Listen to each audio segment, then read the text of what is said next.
ഇന്നത്തെ ഏറ്റവും പുതിയ വീഡിയോയിലേക്ക് ഇവർക്കും സ്വാഗതം. തുടരും, എമ്പുരാൻ എന്നീ സിനിമകളിലൂടെ തുടർച്ചയായിട്ട് 100 കോടികളല്ല 200 കോടി കളക്ഷൻ ആണല്ലോ നമ്മുടെ മലയാള സിനിമയ്ക്ക്, ഇന്ത്യൻ സിനിമയ്ക്ക് തന്നെ ലാലേട്ടൻ കാണിച്ചു തന്നത്.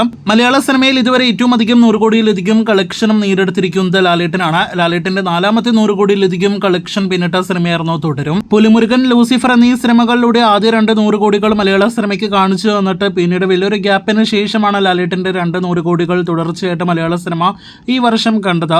ഈ ഒരു ഗ്യാപ്പിന്റെ ഏറ്റവും പ്രധാനപ്പെട്ട കാരണം കോവിഡ് ആണ് എന്ന് നമുക്ക് നിസ്സംശയം പറയാം.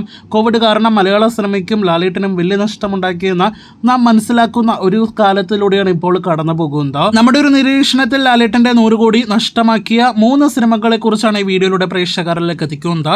അതിൽ 2 സിനിമകളും കോവിഡ് കാലഘട്ടത്തിൽ തിയേറ്ററുകളിലേക്ക് എത്തിയ സിനിമകളാണ്. അതിൽ ഒന്ന് ദൃശ്യം 2 എന്ന സിനിമയാണ്.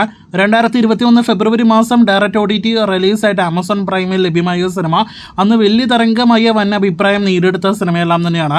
ഡയറക്റ്റ് OTTക്ക് പോകുന്നു എന്ന് വാർത്ത കേട്ടപ്പോൾ തന്നെ തിയേറ്റർ ഉടമകളിൽ നിന്ന് വലിയ പ്രഷർ ഉണ്ടായിരുന്ന സിനിമ കൂടിയായിരുന്നിട്ടും ആന്റണി പെരുമ്പാവൂർ സിനിമ ഡയറക്റ്റ് OTTക്ക് കൊടുത്തത് ഏറ്റവും വലിയ തെറ്റാണ് എന്ന് പിന്നീട് കാലം തെളിയിക്കുന്ന ഒരു കാഴ്ചയാണ് കണ്ടത്. തുടരുമെന്ന സിനിമയുടെ കളക്ഷൻ എല്ലാം തന്നെ കാണുമ്പോൾ ദൃശ്യം 2 100 കോടിയല്ല 200 കോടിയല്ല അതിനുമപ്പുറം എല്ലാം തന്നെ കളക്ഷൻ നേടിയെടുത്തേനെ. 2021 കോവിഡ് അല്ലാത്തൊരു കാലത്തിൽ സിനിമ റിലീസ് ചെയ്തിരുന്നെങ്കിൽ മഞ്ഞുമൽ ബോയ്സിന് മുന്നേ ഒരുപക്ഷെ മലയാള സിനിമ ആദ്യമായിട്ട് 200 കോടി ഈ സിനിമയിലൂടെ കണ്ടേനെ എന്നാണ് നമ്മുടെ ഒരു നിഗമനം. എങ്ങനെ നോക്കിയാലും ദൃശ്യം 2 എന്ന സിനിമയുടെ ആ ഒരു നഷ്ടം അത് നഷ്ടം തന്നെയാണ് എന്ന് പറയാതിരിക്കാനായിട്ട് വയ്യ. എന്തായാലും ദൃശ്യം 3യിലൂടെ ആ സിനിമയുടെ ഏറ്റവും വലിയ പൊട്ടൻഷ്യൽ കാണാനായിട്ട് കഴിയട്ടെ എന്ന് ആശംസിക്കാം. 2ാമത്തെ 100 കോടി ലാലേട്ടൻ നഷ്ടമാക്കിയ സിനിമ അത് ബ്രോഡാഡിയാണ് എന്ന് നിസ്സംശയം പറയാം. ഈ സിനിമയുടെ കാര്യത്തിൽ പലർക്കും പല അഭിപ്രായമെല്ലാം തന്നെ ഉണ്ടാകും.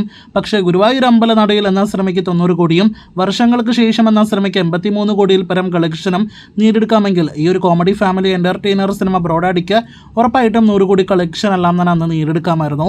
എന്നാൽ സിനിമയും OTTയിലേക്ക് പോകുന്ന ഒരു കാഴ്ചയാണ് കണ്ടത്. ഇനി ലാലേട്ടന്റെ തിയേറ്ററുകളിലേക്ക് എത്തിയ സിനിമകളിൽ ഒരു 100 കോടി നഷ്ടമാക്കിയ സിനിമയിലേക്ക് വരികയാണെങ്കിൽ അത് സലാർ, ഡങ്കി എന്നീ സിനിമകളോടൊപ്പം ധൈര്യമായിട്ട് ക്ലാഷ് റിലീസ് വെച്ച ക്ലാഷിൽ വലിയ വിജയം നേടിയെടുത്ത നേര് എന്ന സിനിമയാണ്.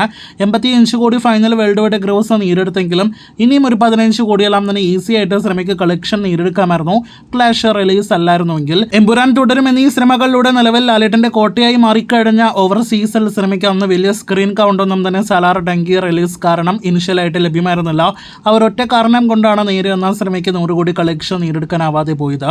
അപ്പോൾ മലയാളത്തിന്റെ 3 100 കോടികളാണ് ഇങ്ങനെ നഷ്ടമായി പോയത്. എന്തായാലും ലാലേട്ടൻ തന്നെയാണ് ഇപ്പോഴും 100 കോടി രാജാവ് എങ്കിൽ പോലും ആ കൂട്ടത്തിലേക്ക് ചേർക്കേണ്ട സിനിമകളായിരുന്നു ഈ 3 സിനിമകൾ. നിലവിൽ 4 100 കോടികളുള്ള ലാലേട്ടൻ ഇനിയും ഒരുപാട് 100 കോടി സിനിമകൾ പിറക്കട്ടെ എന്ന് ആശംസിക്കാം. കാത്തിരിക്കൂ കൂടുതൽ ഇതുപോലുള്ള വീഡിയോകൾക്ക്.